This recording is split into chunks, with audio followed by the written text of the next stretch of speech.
Huwag matakot sa paghihirap.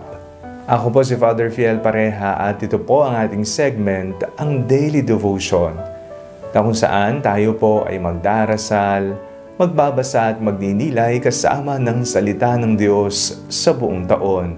Manalangin tayo. Sa ngalan ng Ama, ng Anak at ng Espiritu Santo. Amen.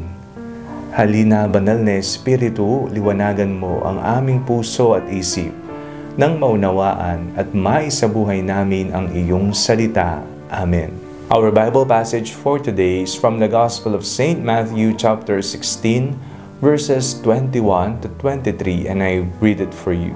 From that time on, Jesus began to show his disciples that he must go to Jerusalem and undergo great suffering at the hands of the elders and chief priests and scribes, and be killed, and on the third day be raised. And Peter took him aside and began to rebuke him, saying, God forbid it, Lord, this must never happen to you. But he turned and said to Peter, Get behind me, Satan.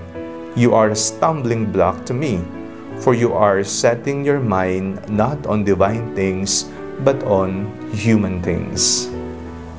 Minsan, dumarating po sa ating buhay na tayo ay takot na takot sa paghihirap. Ito po isa sa mga unang nararamdaman natin, pagkatakot, lalong-lalo na kung ito ay paghihirap, sakit, o pagdadalamhati. Sa ating pong binasang ebanghelyo sa araw na ito, napakinggan po natin kung papaanong pahapyaw ng sinasabi ng ating Panginoong Jesucristo ang kanyang sasapiting paghihirap, na kung saan siya ay isusuplong, papatayin ng mga nasa otoridad. Ngunit nagwika si Pedro kay Jesus, hindi po yan mangyayari. Ang tugon ng ating Panginoong Jesucristo ay, umalis ka, Satanas, sapagkat hindi mo mapipigilan ang plano ng Diyos. Marahil ito rin ang ating sasabihin sa Panginoon, lalo na mahal natin siya.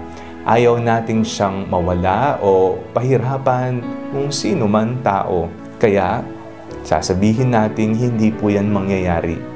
Ngunit iba ang plano ng Diyos. Tinuturuan tayo ni Jesus na huwag tayong mangamba. Huwag tayong matakot kung tayo dumadaan ng paghihirap. May mga uri ng paghihirap na nagbibigay ng kaligtasan.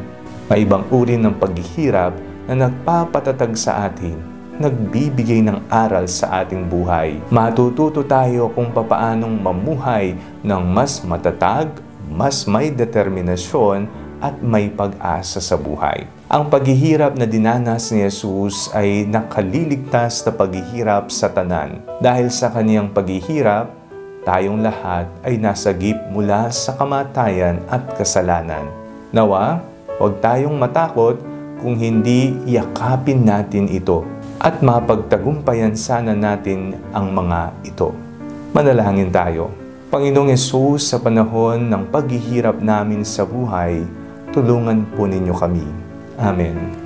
Sa ngalan ng Ama, ng Anak, at ng Espiritu Santo. Amen. Huwag po ninyong kalimutang i-like ang video ito, mag-comment po kayo, and share it with your family and friends.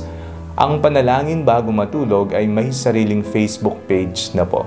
Huwag niyo pong kakalimutang mag-like at mag-follow dito, and do not forget to subscribe to our YouTube channel. I-click niyo lamang po ang link na nasa description ng video ito, o kaya naman po just search Father Fiel Pareha. God bless you po.